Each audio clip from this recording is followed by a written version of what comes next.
how I scaled my business to do this. You guys having a good time? And I'm also gonna give you guys some tips about how you can get some deals for yourself. I'm here in my office, trying to imagine you guys having a good time. After I had done that first deal, when I was done fixing it up, I had a little more time and I was getting some money from my tenants. And I was still working on the loading dock. I was looking for other properties and had a few other real estate agents out there looking for properties for me. Now, I found this one property, real estate agent brought to me in Ogden, Utah. And I got it under contract and I started running my repair analysis, and I was planning on going up there and fixing it all up and doing the same thing again when the real estate agent comes back to me and he said, "Hey Andy, there's somebody that's interested in buying that property." And I said, "Well, I don't understand what you're talking about. I'm gonna buy the property and I'm planning on fixing it up." And he said, no. They're willing to pay more for the property than you are. And I said, okay. And he said, in fact, they're willing to offer you $4,000 to not buy the property, basically to let them step in and close on the property and have it for themselves. And I was just like blown away by that. I didn't even know that was possible. But he said he'd help me with the details, and he did. And that's kind of how I stumbled into what's called wholesaling. I let them put their name in place of my name on the contract, and they paid me an assignment fee. They gave me $4,000 for essentially, in my world, what I thought was doing nothing. And I was super intrigued by that. If you know people that are doing things, they're like putting up bandit signs or they're driving for dollars, okay, you can network with them. Note when you go to local real estate investment meetings or luncheons, they're the people that saying, "Hey, I'm out driving for dollars," or they say, "I've got bandit signs up," or they say, "I'm sending postcards," which I'll talk to you guys about in a second. Note their names and numbers and give them a call every once in a while and say, "Hey, have you found anything?" Because those investors, networking with them, which is free to you, can be a great source of leads and deals. Let me tell you a real quick story. I had one of these friends of mine who's a guy that's out there doing things, looking for properties, and he found a deal. And it was a couple weeks ago, and he said, "I'll sell it to you, Andy, for $108,000. He said, "I got 2 rehabs going on. I was gonna rehab this one, I'm too busy.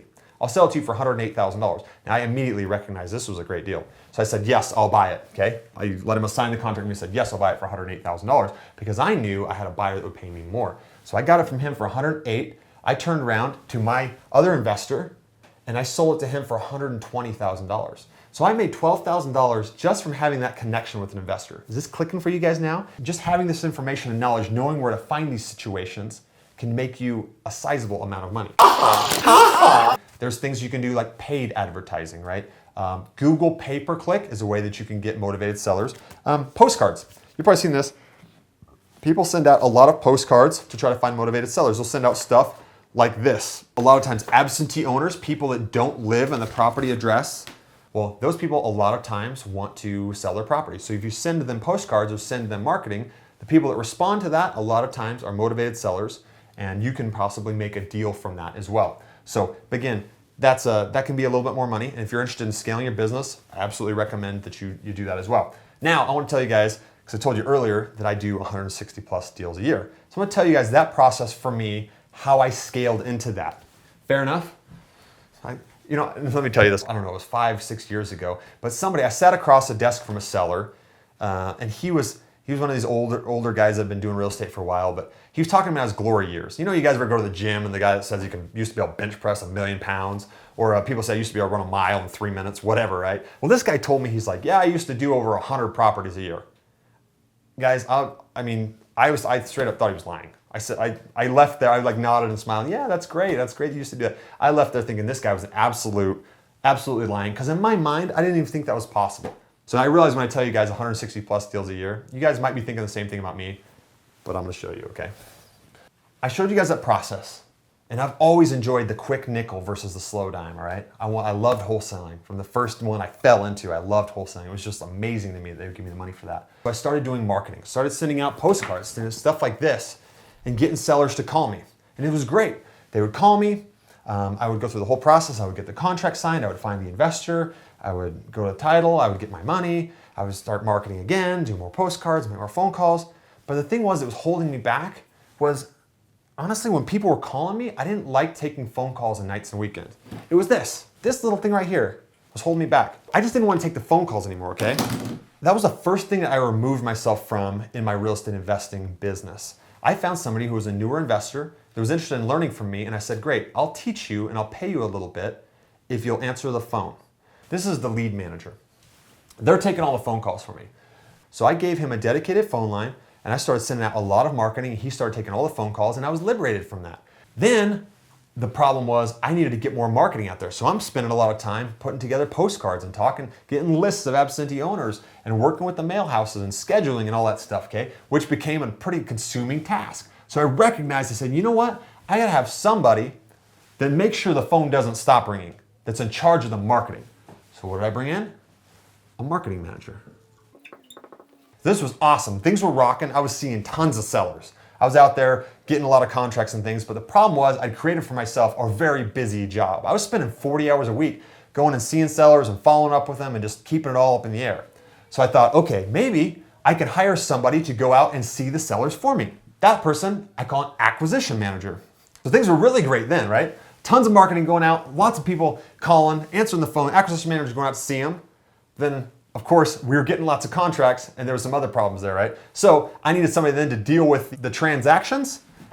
So that's a transaction coordinator. So that's when you get a contract back, you submit it to the title company, they pull up the title, you've got to coordinate with the seller, you've got to coordinate with your buyer, and then there's a lot of moving parts as you're getting those contracts, right?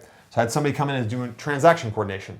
And then another piece here, I like to call dispositions. Dispositions, as you've got this contract, now you need to find that investor. Remember that? It's very important.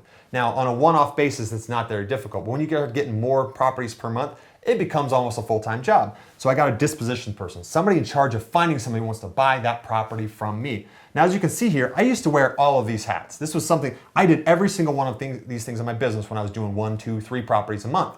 But as I started doing more, 5, 8, 10, 13, and now the most I've ever done in a month was 23, you can see why it'd be very important to have these people with their specific roles and expertise be able to do these things, right? So this is what my business looks like, but there's one more key piece that I added that really caused me to explode and really helped me be able to step back and have this be a business. Because remember, we started this with passive income. Remember, Rich Dad, Poor Dad? Well, wholesaling is not a passive thing. It's a job, right? It's active income, okay? So this one right here, the last piece, COO, Chief Operating Officer. I had a guy who's very savvy with business, great guy. I showed him what I was doing here, and I hired him to be my operating officer. He now runs the whole wholesale operation, and because I was able to hire him and bring him in, I took from doing this in 1 state to now I do this in 3 states. And my time in this, let me tell you guys a typical day. We have meetings on Monday morning to keep all this stuff straight. I'll ask my operating officer, at that meeting or at the end of the week, how many contracts did we get? We got 4 or 5 contracts that week. I didn't answer the phone. I didn't send out the marketing. I didn't talk to the sellers.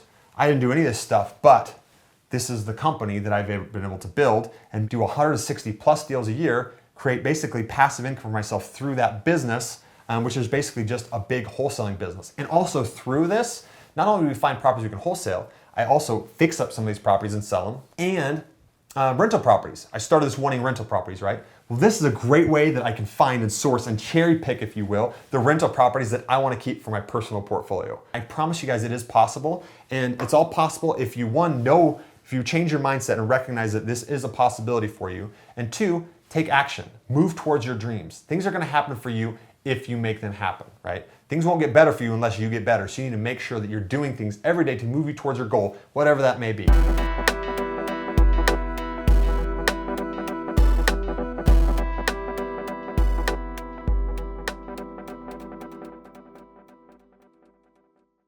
This week's video was a shorter version of a longer keynote I did. And the longer keynote's really not that much longer. It's about 25 minutes. But if you'd like to watch the full thing right now, click the link beneath this video and you can download it right now on Gumroad. You can see the video or just get the audio for free.